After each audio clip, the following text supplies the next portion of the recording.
Sahhalallahu lahu tariqan ilal jannah. Kalau benar niatnya, kata Nabi, kalau benar tujuannya datang betul-betul untuk mendekat kepada Allah, menaati Rasulullah sallallahu alaihi wasallam, maka dijamin dengan syafaat Rasulullah saat di yaumil hisab, langkahnya akan diringankan langsung menuju surga Allah Subhanahu wa taala. Wa innal malaikata, dan sejak orang itu berangkat, kalau niatnya benar, betul-betul untuk mendekati Allah, berhijrah mendekat pada Rasulullah, itu malaikat diperintahkan oleh Allah langsung, bentangkan sayapmu, berikan ridha kepada para penuntut ilmu itu. Bentangan sayap malaikat inilah yang menghasilkan 3 hal.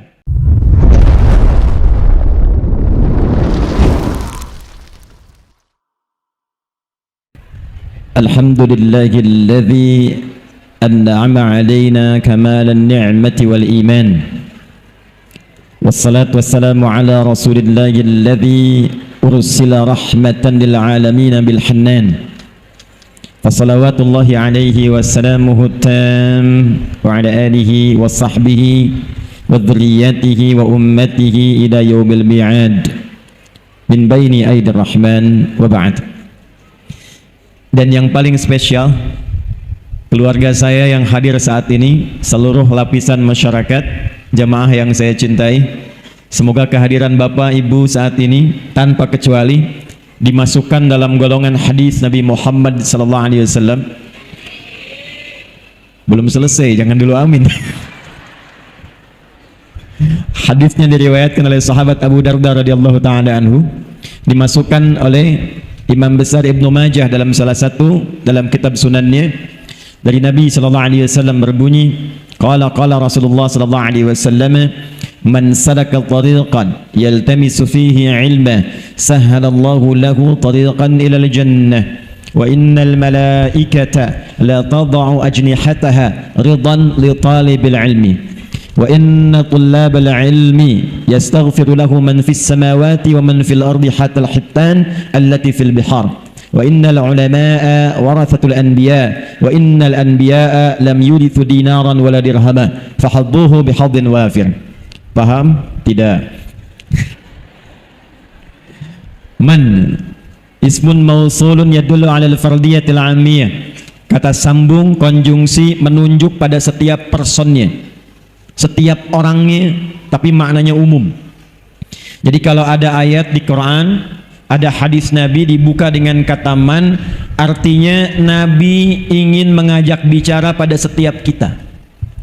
Karena itu kata para ulama, posisikanlah sabda Nabi itu untuk kita sebagai pribadi. Apapun jabatannya, apapun statusnya, ini Nabi sedang bicara secara personal dengan kita. Saya mau tanya pada ibu, bapak jangan dulu, karena bupatinya perempuan. Ibu kalau diajak bicara berdua dengan ibu bupati, senang tidak? Oh. Diberikan hadiah oleh ibu bupati secara personal, senang tidak? Ini Nabi ngajak bicara langsung kepada kita secara personal dan memberikan hadiah melebihi hadiah-hadiah dunia. Kata Nabi, man salaka tariqa, siapapun fulana, laki-laki, perempuan, besar, kecil, tua, muda, status apapun, salaka tariqa, yang menempuh perjalanan walau tidak mudah, bukan syariah tapi tariq. Tariq itu jalan yang tidak mudah, kadang berliku, kadang berlubang, kadang macet, kadang sampai ke tujuan tidak semudah apa yang dibayangkan. Itu tariq. Sifatnya disebut dengan tariqah. Karena itu orang ikut tariqah tidak mudah, ada perjuangannya. Jangan dikira datang ke tempat ini begitu mudah sampai, tidak. Pun demikian dengan kami, terbang dulu naik pesawat, ganti kendaraan, sampai dengan di sini. Anda pun yang datang ke sini belum tentu sampai dengan mudah. Mungkin ada yang menunggu dari sejak ba'da subuh, ada yang sudah siap-siap ingin dapat saf pertama, ada yang sudah pengen nyiapkan kamera, dapat spot yang paling bagus buat konten. Banyak hal, tidak mudah. Nah, setiap perjuangan merangkat tapak kakinya itu dijamin langsung di lisan Nabi sallallahu alaihi wasallam, sahhalallahu lahu tariqan ilal jannah. Kalau benar niatnya, kata Nabi, kalau benar tujuannya datang betul-betul untuk mendekat kepada Allah, menaati Rasulullah sallallahu alaihi wasallam, maka dijamin dengan syafaat Rasulullah saat di yaumil hisab, langkahnya akan diringankan langsung menuju surga Allah Subhanahu wa taala. Wa innal malaikata, dan sejak orang itu berangkat, kalau niatnya benar, betul-betul untuk mendekati Allah, berhijrah mendekat pada Rasulullah, itu malaikat diperintahkan oleh Allah langsung, bentangkan sayapmu, berikan ridha kepada para penuntut ilmu itu. Bentangan sayap malaikat inilah yang menghasilkan 3 hal. 1, diperintahkan mengaminkan doa-doa yang dimohonkan oleh para penuntut ilmu. Karena itu jangan sepi dari doa. Sejak berangkat berdoa, di jalan berzikir, datang menunggu momennya berdoa. Itulah sebabnya di akhir ta'lim pun, akhir pengajian pun kita membiasakan berdoa, karena hadisnya sahih. Kapan lagi doa dinaungi malaikat? Kapan lagi doa langsung diaminkan malaikat? Majlis ilmu itu peluangnya tinggi. Yang kedua, la tadau ajnihata haridan li talibil ilmi, makna kedua memohonkan ampunan kepada Allah. Ini yang menyebabkan satu ayat itu viral turun. Seorang pembunuh sudah membunuh puluhan orang, tiba kemudian ada sentuhan hidayah Allah dalam kalbunya.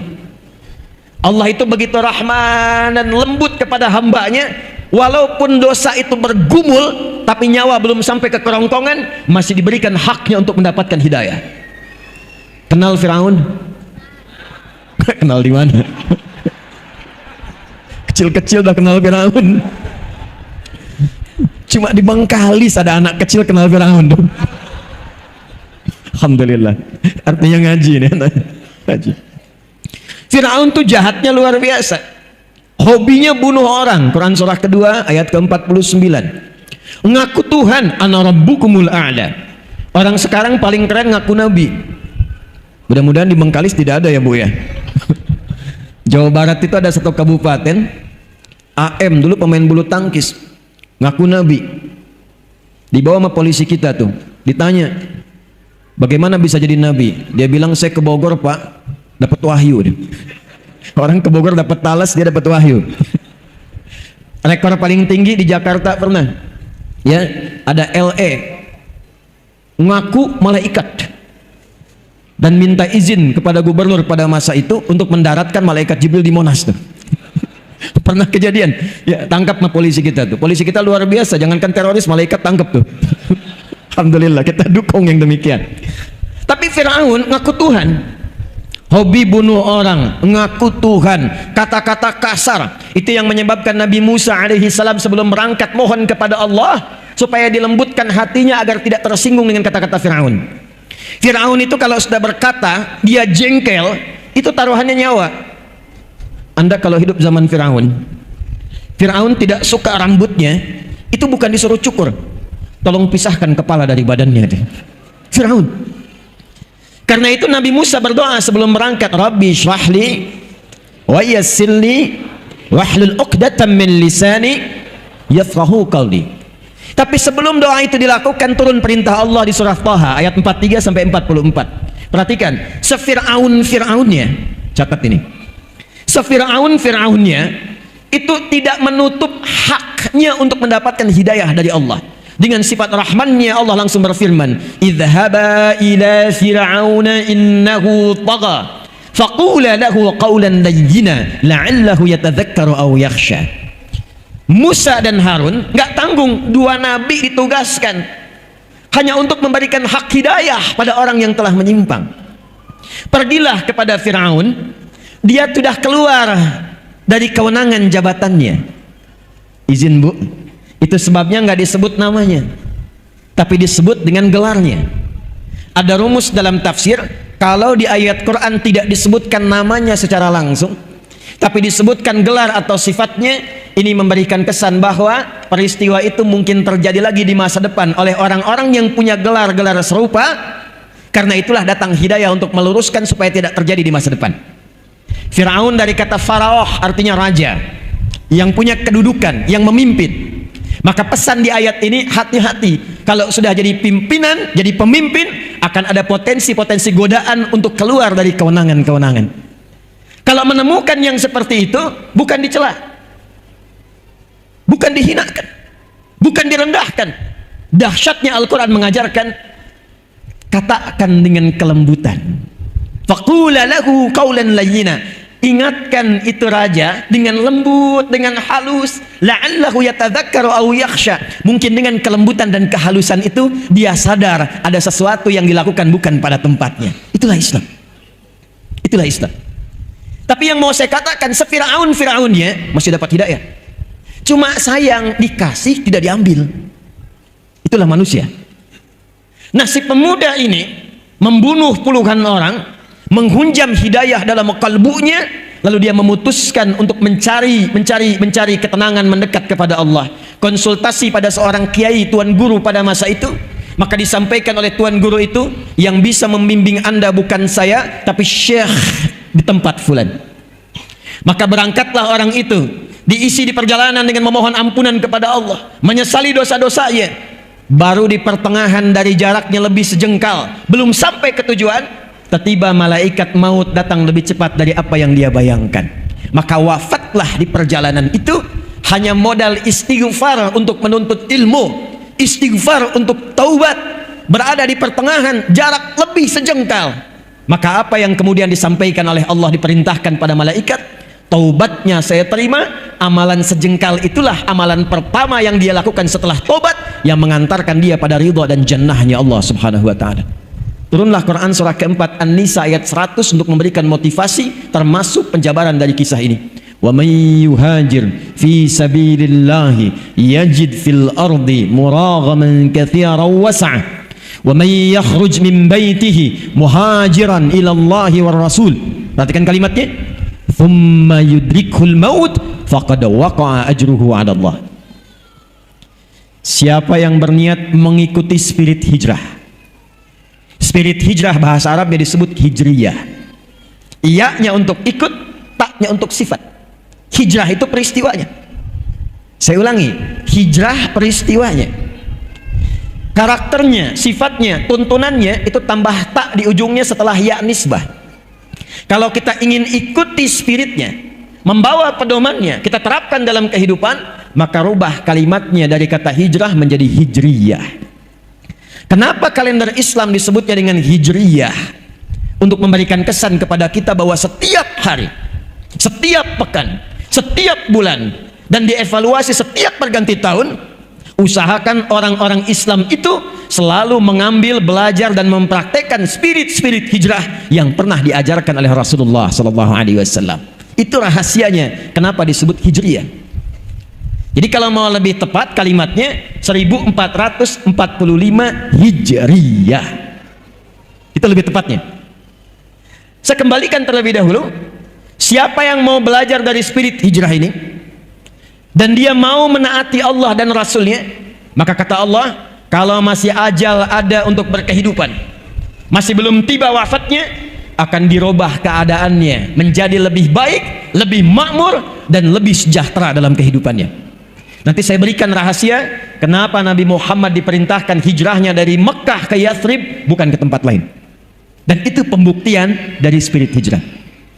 Tapi kalau ada yang berangkat sampai di sini, kemudian pulang ke rumah, belum sempat melihat hari esok, tiba-tiba meninggal dunia. Dengan niatnya saja, kata Allah, saking dahsyatnya kita berkumpul hari ini. Apalagi niat kita meneladani sifat hijrah, saking dahsyatnya. Kalau benar niatnya, betul tujuannya, dia wafat, diterima oleh Allah taubatnya, digugurkan dosanya, dan berpotensi dicatatkan amalannya untuk mengantarkan pada surganya Allah subhanahu wa ta'ala. Itu ayat Qurannya. Nah, sekarang kita masuk pada inti bahasannya. Apa sajakah spirit-spirit hijrah itu? Bagaimana bisa kita terapkan minimal di wilayah Kabupaten Bengkalis ini dengan 11 kecamatan, 200.000 jiwa kurang lebih, potensi zakat malnya bisa 700 sampai 800 juta per bulan nih. Seperti apa kita kemas itu melalui spirit hijrah? Ini yang akan kita mulai pembahasannya di pagi hari ini insyaallah. Jadi yang tadi mukaddimah itu. Baik, saya mau tanya sebentar, Bu. Nabi hijrah dari Mekah kemana? Ya, salah. Kompak jawabannya, tapi salah. Pak, Nabi hijrah dari Mekah kemana? Yathrib. Ini yang benar. Jadi selama ini kita mendengarnya Nabi itu hijrah dari Makkah ke Madinah itu jadi setelah Nabi ada di sana. Sebelumnya bukan Madinah. Sebelumnya Yathrib. Anak keturunan dari Nabi Nuh alaihissalam yang mengembara sampai di wilayah itu masih kosong, maka pada masa itu orang pertama yang menemukan tempat dinamai dengan nama orangnya. Sebabnya kita menemukan di Palestina ada wilayah Kanaan. Ya, kemudian di wilayah yang tadi disebutkan 400 km dari Mekah kita temukan nama Yathrib, termasuk keturunan Nabi Nuh alaihissalam. Nanti nasabnya sejajar dengan Nabi Muhammad yang juga keturunan Nabi Nuh alaihissalam. Dari jalurnya Nabi Ismail ke Nabi Ibrahim alaihissalam. Muhammad sallallahu alaihi wasallam bin Abdullah bin Abdul Muttalib bin Hashim bin Abdul Manaf bin Qusay bin Murrah bin Kilab bin Ka'ab bin Ghalib bin Fihr bin Lu'ay bin Malik bin Nadar bin Kinana bin Khuzaimah bin Mudrikah bin Ilyas bin Nizar bin Mudar bin Ma'ad bin Adnan bin Addi bin Adri bin Muqawwam bin Nagur bin Tarikh bin Ya'rub bin Yasjub bin Nabit bin Ismail alaihi salam bin Ibrahim bin Azar atau bin Nagur bin Abir bin Kinan bin Arfakhshad bin Sam bin Nuh alaihissalam. Ketemu di situ. Bin Mihlail bin Matusyala bin Kinan bin Anwas bin Thith bin Adam alaihissalam. Ayo coba ulangi. Ayo. Nah, Yathrib ini kemudian menemukan tempat itu, lalu berkumpullah orang-orang yang datang duluan itu, banyak yang datang dari Yaman awal-awal ke situ. Makanya Yaman kata Nabi itu punya karakteristik pada umumnya lembut karena daerah pegunungan dan banyak pertanian. Memberikan pengaruh secara psikologi, orangnya lembut, ramah. Terbawalah ke daerah Yathrib, ramah. Ada viral-viral di era setelah Nabi Musa alaihissalam akan ada Nabi terakhir orang hebat, orang ramah, orang lembut, orang toleran yang kelak akan mulai berdagang, datang pertamanya ke wilayah Yathrib juga dan kelak hijrah ke sana. Maka berbondong-bondonglah orang Yahudi pun datang ke wilayah itu. Salinglah kemudian berkumpul dan muncul sifat keyahudiannya. Dimonopoli ekonominya, pasar dikuasai, riba muncul, ketimpangan muncul. Maka yang terjadi apa? Maaf, tidak stabil ekonominya.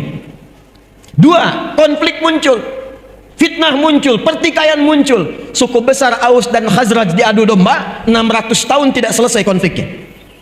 Jadi kalau di Aus, kecamatan Aus ini ada yang meninggal, di Khazraj pun harus ada yang wafat. Ekonomi tidak stabil, konflik sosial tinggi, kriminal banyak, sampai orang Arab menyimpulkan kalau Anda ingin lihat sejelek-jeleknya pasar setelah pasar yang di Irak itu, maka pasar yang paling jelek di wilayah Arab wilayahnya Yathrib. Nggak ideal. Tapi yang paling menarik, kenapa Nabi Muhammad SAW diperintahkan oleh Allah hijrahnya ke Yathrib? Padahal Taif sudah maju. Taif itu maju, buah-buahannya banyak, kotanya bagus. Tapi qadarullah begitu masuk Taif kok dilempari, jangan masuk sini. Itu ada hikmahnya. Itulah sebabnya ketika malaikat penjaga dua gunung turun mengatakan, ya Rasulullah, ya Muhammad sallallahu alaihi wasallam, mud yadaika ila sama' atau kama qala, angkat tanganmu ke langit, mohonkan pada Allah supaya aku mengangkat dua bukit ini untuk menghimpit semua orang Taif itu yang telah melemparimu. Kata Nabi, lah, jangan lakukan. Fa innahum qaumun la ya'lamun. Karena mereka cuma kaum masyarakat yang belum paham saja, belum tahu. Ini manhaj dari Nabi, kalau ada orang belum tahu jangan dicela. Tapi minimal didoakan, lantas diberitahu. Mungkin dengan doa itu dia menjadi tahu dan menjadi baik di kemudian hari. Maka kata Nabi, kelak insya Allah aku bermohon pada Allah akan muncul di bumi Taif laki-lakinya, perempuannya, remajanya, anak kecilnya yang mereka mengatakan asyhadu an la ilaha illallah wa asyhadu anna Muhammadar Rasulullah. Singkatnya terjadi peristiwa Isra Mi'raj. Setahun setelah itu langsung berangkat ke Yathrib. Ini yang akan kita terangkan, ini yang akan kita bahas. Nabi dalam waktu singkat, kalau sekarang dibawa ke Indonesia 2 periode kepemimpinan lah Bu ya. Ya, 5 kali 2 10 tahun itu cuma 10 tahun yang tadinya terbelakang, tidak punya peradaban, konfliknya tinggi, ekonomi tertinggal, segalanya nggak nampak ideal, tiba-tiba berubah jadi suasana kota yang mencerahkan dan viral di antara Arab. Kalau mereka bertanya, mana pasar yang paling bagus? Itu tuh Madinah. Suasananya sudah berubah jadi kota. Mana orang yang paling jujur? Ada di sana, Madinah. Dari suasana terbelakang jadi suasana kota yang menginspirasi, yang mencerahkan. Dalam bahasa Arab, kota yang menginspirasi, mencerahkan disebut dengan Al-Madinah Al-Munawwarah. Itulah sebabnya diabadikan nama ini sampai dengan saat ini untuk memberikan pesan. Siapa yang ingin belajar menata kota yang tadinya terbelakang, mungkin tidak dikenal, mungkin belum ada pengetahuan yang hebat, mungkin belum stabil ekonominya, maka belajar dari spirit hijrah. Kalau benar dipraktikkan, maka dia bisa menjadi seperti kota-kota yang pernah dijelajahi oleh sahabat. Tidak ada satupun sahabat yang belajar dari kurikulum ini menginjakkan tapak kakinya di setiap tempat kecuali tempat itu maju. Lihat Andalus, Iberia, Spanyol, Portugal. Itu sebelum Ronaldo lahir. Pique muncul, Xavi muncul, Barcelona, Real Madrid, Sevilla muncul semua. Itu nggak ada apa-apanya terbelakang. Kapan jadi maju punya peradaban 7 abad. Ketika seorang gubernur namanya Musa bin Nusair memerintahkan Tariq bin Ziyad, Pangdam, Panglima wilayah provinsi Afrika Utara pada masa itu, berangkat ke Iberia. Rakyat Andalusia meminta untuk membawa nilai-nilai keislaman dipraktikkan di sana. Nggak nunggu waktu lama, selang beberapa waktu langsung jadi kota berperadaban. Peradaban Islam di Andalus.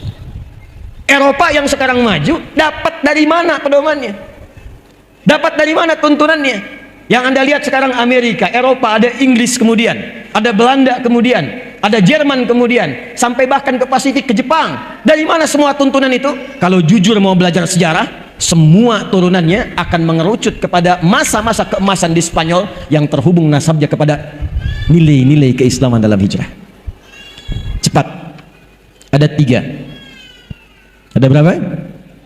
Ada 3. Yang paling pokok, yang bila ini dilakukan dan diterapkan di setiap daerah manapun, akan merubah daerah itu secara otomatis menjadi suasana kota yang mencerahkan. Bengkalis siap? Bengkalis siap? Takbir. 1. Tidaklah Nabi datang ke Yathrib sebelumnya beliau telah melakukan mitigasi dan riset, bahkan dibimbing oleh wahyu. Ini Bu, yang paling penting ketika diangkat menjadi bupati, berpartner kemudian juga dengan DPRD-nya, Forkompindanya, diriset mitigasi. Bagaimana karakter wilayahnya 11 kecamatan 200.000? Apa kecenderungannya? Bagaimana keadaannya? Bagaimana interaksi sosialnya? Maka ketika Nabi menemukan ada konflik yang dengan konflik itu tidak pernah menyebabkan stabilitas, sulit melakukan pembangunan, yang pertama dilakukan mempersaudarakan semua elemen yang ada di Yathrib itu sehingga semuanya mendapatkan suasana tenang, bahagia dan cahaya. Maka yang beliau lakukan dan tercatat dalam sejarah, akha bainal muhajirin wal ansar, akha bainal aus wal khazraj. Ternyata di Madinah ada pribumi, ada pendatang. Saya tanya, di Bengkalis ada pribumi tidak? Ada. Ada pendatang tidak? Jangan ada kesenjangan. Karena setelah Nabi datang nggak ada lagi istilah ini muhajirin, ini ansar. Cuma sifat saja. Yang ada adalah ahlul Madinah. Baik ada pendatang, bagus. Baik ada pribumi, bagus. Ketika kemudian keduanya dipersaudarakan dan sepakat dengan visi yang sama, bangun Bengkalis, makmurkan Bengkalis, sejahterakan Bengkalis, dan niatkan dengan niat yang benar. Itu modal dasar untuk membangun suasana kota. Dan hebatnya orang pribumi sampai disebut ansor pada masa itu, ini dahsyatnya. Ansor itu mau menolong sedalam-dalamnya, saking dalamnya yang dimiliki pun bisa dibagi. Yang dimiliki bisa dibagi. Nih Pak, tidak ada sahabat Nabi dari Mekah datang kehausan kecuali dijemput oleh orang yang bawa minuman. Ada orang lapar dijemputnya oleh orang yang bawa makanan. Yang dahsyat apa? Ini saya mau cerita sedikit saja. Ibu pernah dengar namanya Abdurrahman bin Auf? Kaya tidak? Tuh, sudah salah lagi. Saya tanya di antum yang ikhwan, Abdurrahman bin Auf itu kaya tidak? Tidak. Tidak. Kurang lengkap informasi sejarahnya itu. Abdurrahman bin Auf itu seorang sahabat tapi tidak kaya. Beliau itu sahabat yang kebangetan kayanya. Kaya itu baru level 1. Kaya itu biasa. Level 2-nya kaya banget. Level 3-nya kebangetan kayanya. Saya bulan lalu qadarullah dianugerahi honoris causa. Itu honoris causa yang paling serius, makanya saya terima. Beberapa negara banyak menawarkan, saya tidak menerima. Tapi di Universitas Muhammadiyah Jakarta ini, itu begitu ketat, begitu menantang, sehingga sepanjang perjalanan sejarah kampus cuma 2 orang yang dapat honoris causa. Satu Insinyur Soekarno, presiden pertama. Yang kedua Adi Hidayat.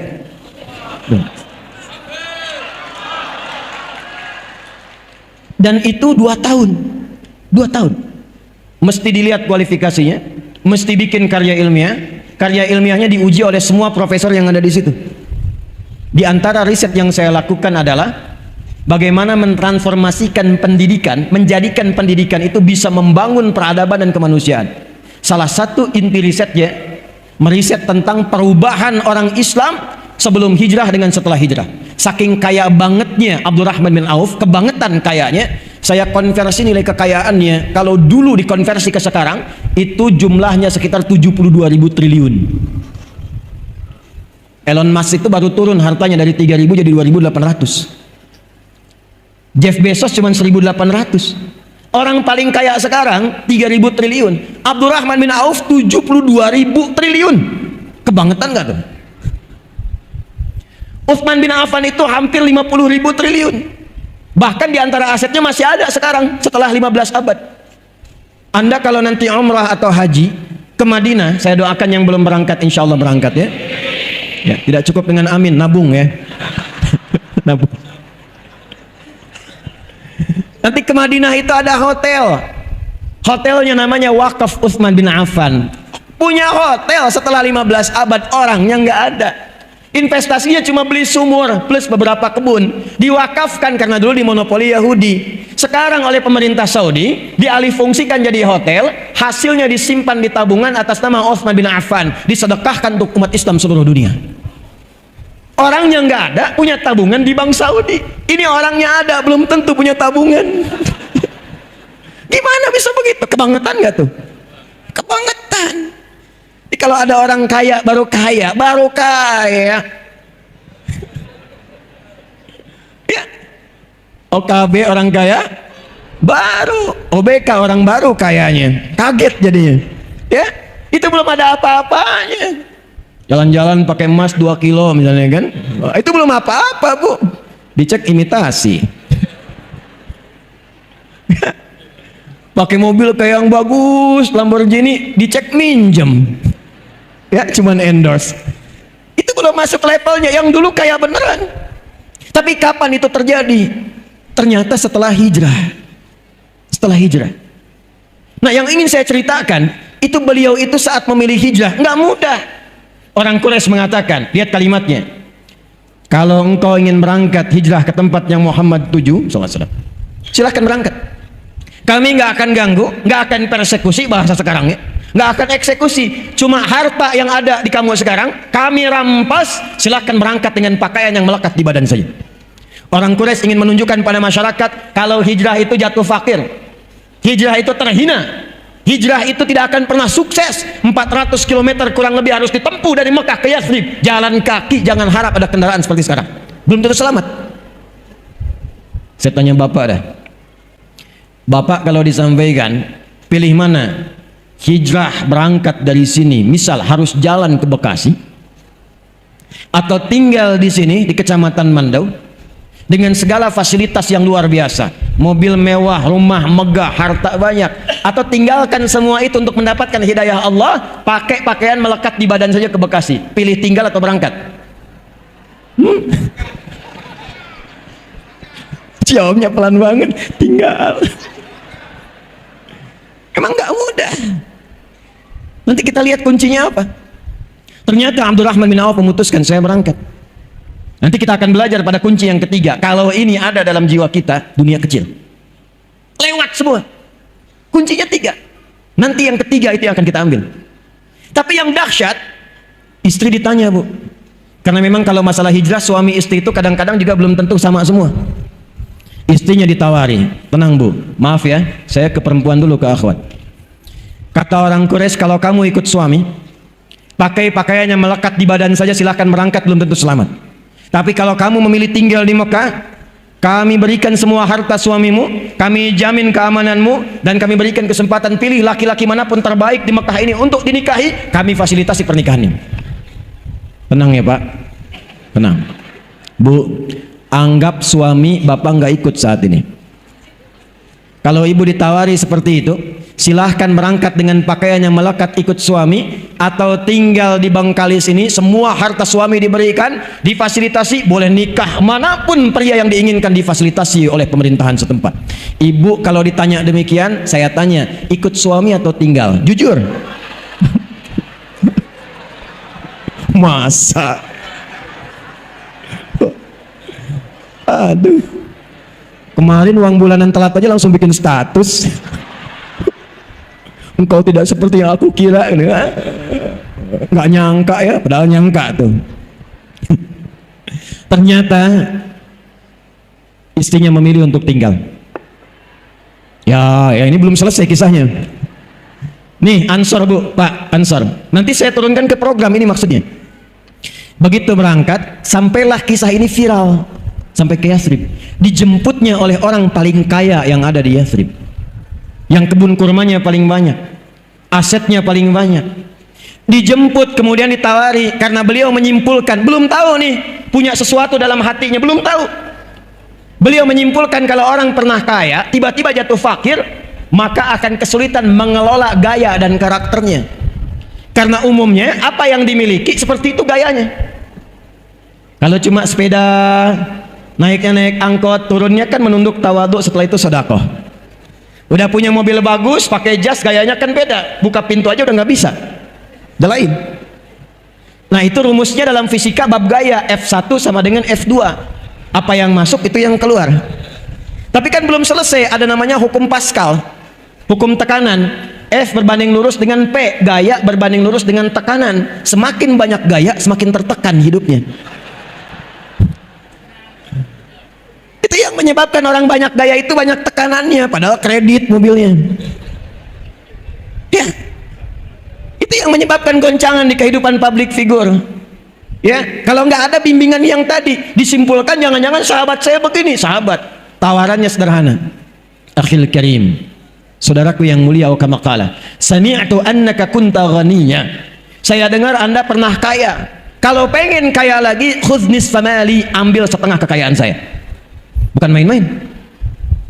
Saya dengar Anda ditinggalkan istri dan keluarga. Kalau pengen nikah lagi, pilih perempuan paling cantik di Yathrib ini, sekalipun keluargaku, aku fasilitasi pernikahannya. Gantian ya Bu. Tenang. Ini wajahnya udah nunggu masalahnya. Kalau antum para ikhwan ditawari demikian, ketemu orang mengatakan, kalau pengen kaya, ambil setengah kekayaan saya. Kalau pengen nikah lagi, saya fasilitasi dengan siapapun, dan pilih yang paling sesuai menurut Anda. Pertanyaan saya, anggap istri nggak ikut. Kalau antum ditawari demikian di posisi Abdurrahman bin Auf, antum memilih diterima atau tidak ditolak sama sekali? Sebab saya percuma tawarin ditolak juga, saya tahu jawabannya. Karena belum mantap nih yang dimiliki Abdurrahman bin Auf itu dalam jiwanya, yang dilatih oleh Nabi, yang nanti kita akan bahas. Begitu ditawari kata Abdurrahman bin Auf, jazakallahu khairan, atau kama qala, semoga Allah berikan pahala kepada Anda. Kalau ada yang menawari kebaikan, sekalipun kita tidak bisa mengambilnya, minimal doakan dalam kebaikan lagi. Arini ainal aswaq, cukup tunjukkan kepadaku di mana pusat bisnisnya, di mana pasarnya. Cuman dalam 2 tahun mempraktekkan apa yang Allah kemudian bimbingkan lewat Rasulullah, berubah jadi orang terkaya nomor 3 di Yathrib. Cuma dalam 3 tahun menjadi orang terkaya nomor 1 di Yathrib, dan jadi orang paling hebat di masanya dalam hal kekayaan.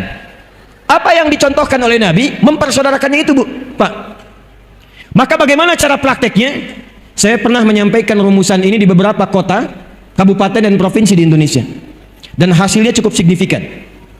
Bu, Pak, pemangku kepentingan, ada hadis Nabi memberikan isyarat akan tiba satu masa, pasar-pasar itu diaksesnya akan sangat cepat sekali. Bahasa kitanya akan muncul era digitalisasi. Pada masa itulah terjadi kata Nabi taqarrubul zaman. Masa itu begitu singkat, setahun kayak sebulan, sebulan kayak sepekan, sepekan kayak sehari, sehingga semua cepat mudah diakses. Sekarang saya ceramah, sekarang bisa diakses di Amerika. Sekarang bisa diakses di Saudi Arabia. Cepat sekali. Maka manfaatkanlah teknologi itu buat program. Contohnya Amin Ansor Muhajirin. Mitigasikan 11 kecamatan siapa yang sudah matang masuk kualifikasi Ansor. Klasifikasikan kelas menengah ke bawah itu dalam klasifikasi Muhajirin. Bikin aplikasi, masa nggak ada yang bisa satupun 200.000 orang? Hire seorang datang. Bikinkan aplikasi. Dari situ buatkan tagline-nya Amin Ansor Muhajirin. Masukkan ke aplikasinya, jadikan kemudian persaudaraan setiap kecamatan itu. Kalau ada satu desa membutuhkan sesuatu, tinggal masukkan aplikasi. Di sini butuh pengeboran air. Siapa dari kalangan Ansor yang kira-kira ingin terlibat di dalamnya? Itu tanpa harus menggunakan anggaran belanja daerahnya. Setiap orang bisa tergerak untuk membantunya. Karena semua manusia punya fitrah. Jadi kalau satu butuh kompor, tidak harus minta bupati. Begitu viral, muncul, akan datang yang lain. Saya bagian kompornya. Yang satu mengatakan saya bagian berasnya. Itu rumahnya akan rubuh. Kita ingin punya gerakan untuk perbaikan rumah. Viral kan? Sebengkalis muncul. Jadi Ansor Muhajirin. Kalau semua ini dipersaudarakan dan dilatih dalam sholat berjamaah, dilatih dalam sholat berjamaah, demi Allah saya katakan kuat safnya itu. Itulah hijriyah. Jadi satu Al-Muharram itu bukan datang ngundang penceramah kadang-kadang yang kondang, ceramah, dengar, pulang, bukan sekedar itu. Begitu banyak yang dikeluarkan, persiapan, kadang anggaran, kadang biaya, kadang pikiran. Kalau kita nggak dapat apa-apa, rugi. Pulang dari sini siap bersaudara? Awas jangan sampai sholat tapi nggak kenal siapa yang ada di sampingnya. Itu nggak diinginkan. Makanya disebut jamaah. Jamaah. Nggak, jamaah itu apa? Jamaah itu sifatnya disebut al-jumu'ah. Akar katanya al-jam'u. Al-jam'u itu duduk, kenal antar yang duduk, saling memperhatikan di antara yang duduk. Itulah al-jam'u. Kumpulannya disebut jamaah. Makanya nggak ada di zaman Nabi orang datang ke masjid dengan jamaah, sholat jamaah, mengaji jamaah, itu kecuali kenal siapa yang datang, tahu kebutuhannya. Nggak ada orang ke masjid kehausan, ketika pulang itu selesai dahaganya. Nggak ada orang lapar masuk masjid, ketika pulang selesai urusan dapurnya. Itulah jamaah.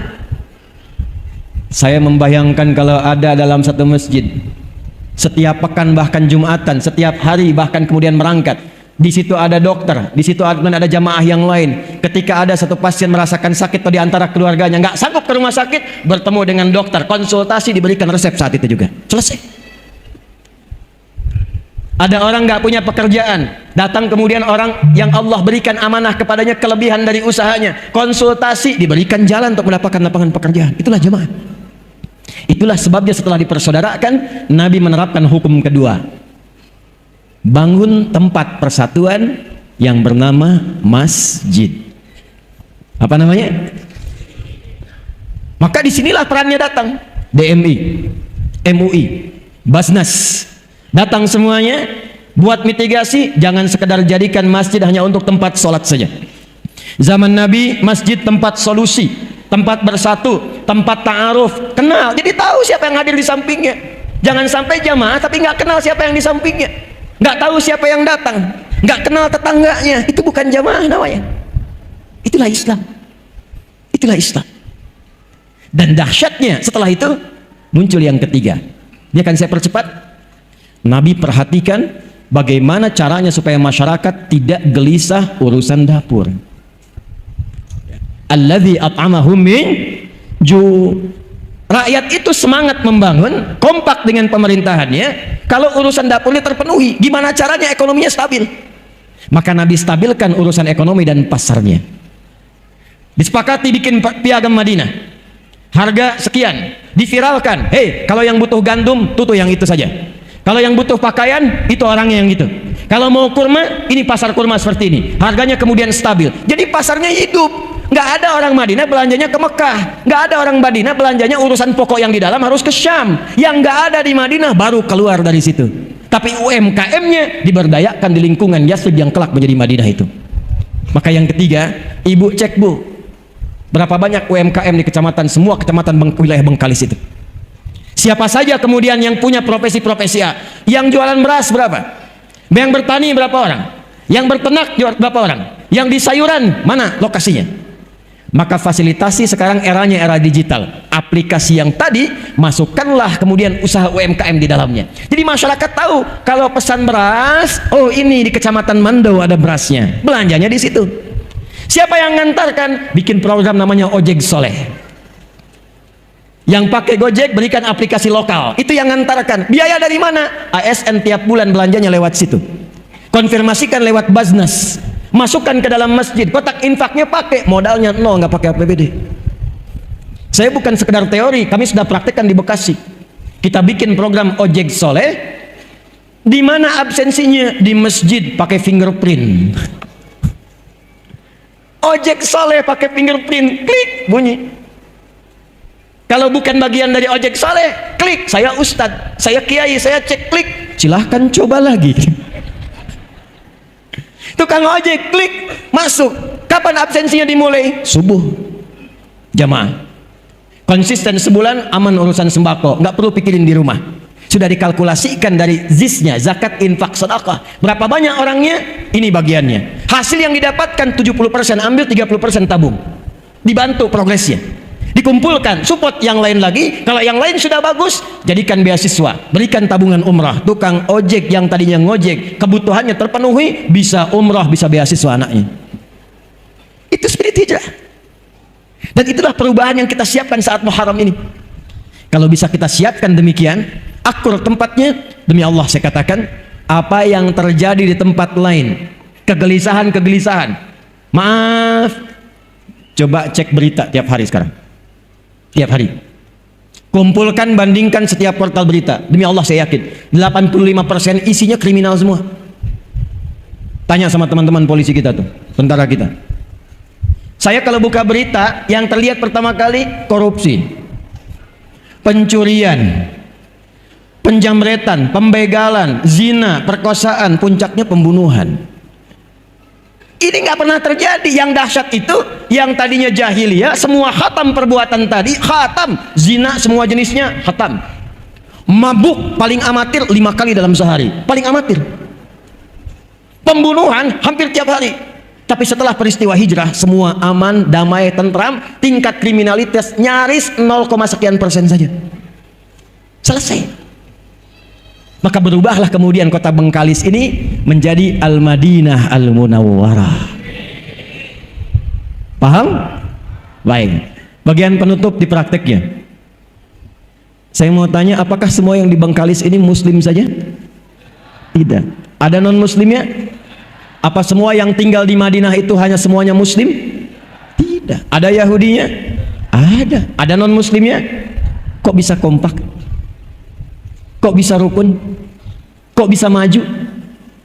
Di antara faktornya, Nabi menanamkan nilai-nilai toleransi yang luar biasa yang langsung dicontohkan oleh umat Islamnya. Apa di antara prakteknya?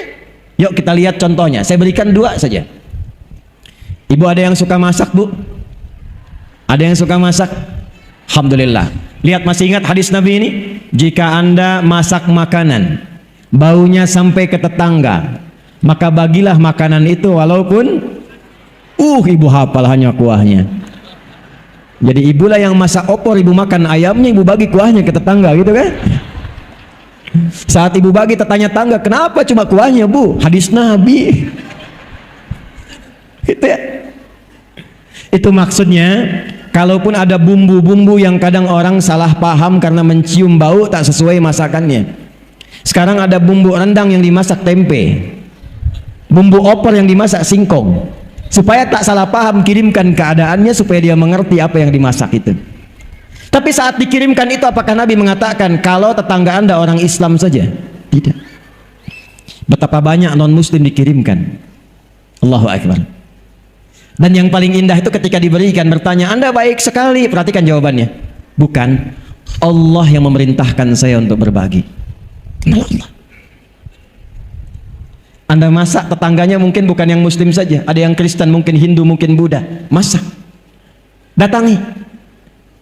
Anda sampaikan begitu keluar, pagi Bu, ini kebetulan saya masak rendang 1 panci. Ibu baik sekali. Bukan, Allah yang memerintahkan saya berbagi. Maka selama hidup dia kenal kalimat Allah dari lisan ibu. Besoknya dia kembalikan panci, Bu, yakin saya. Dia sudah bisa mengucapkan Assalamualaikum. Tuh. Ibu keluar, Waalaikumsalam. Ibu mau kembalikan panci? Iya. Sekaligus nanya, kira-kira hari ini Allah perintahkan berbagi lagi enggak? Awal. Antum pernah dengar hadis tentang tanaman? Kalau Anda punya tanaman, buahnya kemudian ya merayap ke wilayah tetangga, maka hakun mustarak, buahnya milik bersama. Pertanyaan saya, dipraktekkan nggak? Hah? Punya mangga, bagian buahnya itu sebagian ke tetangga. Itu hak Anda dan hak tetangga. Kalaupun dia non muslim, datangi, sampaikan, ketuk pintunya. Saya mau ngasih tahu, apa Pak? Itu ada buah mangga. Oh iya, punya Bapak kan? Betul, saya yang punya pohonnya. Tapi buahnya itu kebagian wilayah pekarangan Anda. Daunnya jatuh ke tempat Anda. Anda yang melihat matangnya. Jangan sampai Anda membersihkan daunnya, kami yang matan buahnya. Itu adalah hak kita bersama. Kalau ingin ambil, ambil. Jangan pernah bertanya pada saya, karena itu hak Bapak dan Ibu juga. Dia tanya, dari mana ketentuan itu? Allah yang memerintahkan kami berbagi. Kenal Allah. Nikmat. Tapi kadang dia nggak tahu kalau tumbuhan beda dengan hewan. Besoknya ayam Bapak main ke pekarangan dia.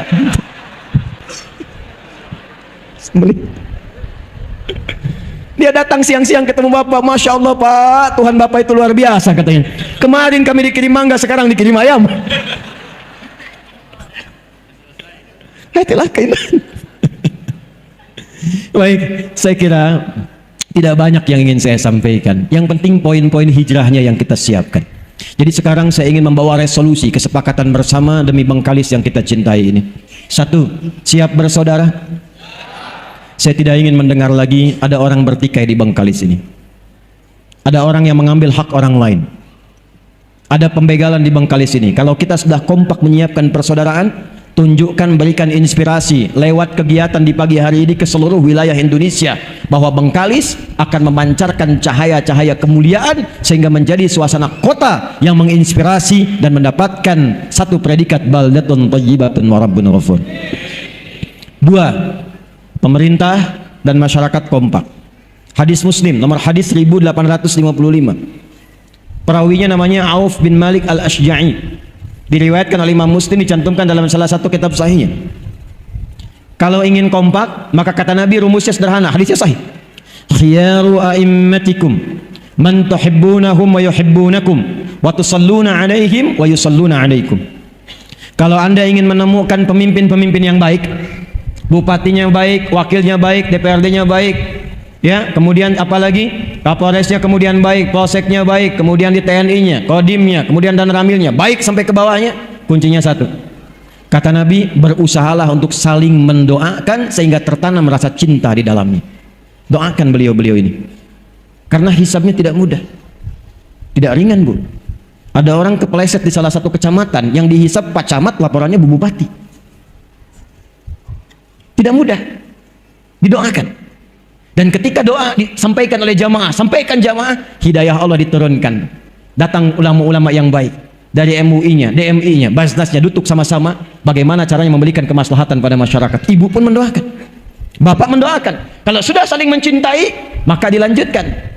Itulah yang akan menjadikan semua dikumpulkan dalam kebaikan, yang bahkan doa pemimpinnya sulit untuk ditolak oleh Allah Subhanahu wa taala. Kalau Anda kembali, ada masjid, ini sebelum saya tutup, ada masjid tapi nggak ada jamaahnya, tolong data siapa saja tetangga-tetangga muslim yang muslim, siapa-siapa saja tetangga masjid yang muslim. Tidak usah diceramahi, tidak usah dimarahi. Sabtu habis subuhan, sebelumnya beli buah, jangan banyak-banyak, 5 aja, masukin kresek plastik. Habis subuh, jamaahnya tengok ke rumahnya, datangi, Assalamualaikum Pak. Salam, sehat Bapak? Sehat. Kami kira sakit Pak, tadi nggak kelihatan di masjid, ini kami bawakan buah. Itu insya Allah zuhur dia ke masjid duluan sebelum Anda datang. Penuh. Setelah itu kerjasama, kuatkan ukhuwah, seimbangkan pasar, kompak kita praktekkan. Semoga menjadikan Bengkalis ini insya Allah sebagai kabupaten menuju kota yang dirahmati oleh Allah Subhanahu wa taala. Alhamdulillah, saya kira itu yang bisa disampaikan, yang menjadikan kita menutup dengan doa di kesempatan siang hari ini. Mudah-mudahan semua yang datang dirahmati oleh Allah Subhanahu wa taala, diridhai, disehatkan, dikuatkan, dan diberkahi kota ini dalam kebaikan. Allahumma taqabbal minna innaka antas sami'un alim.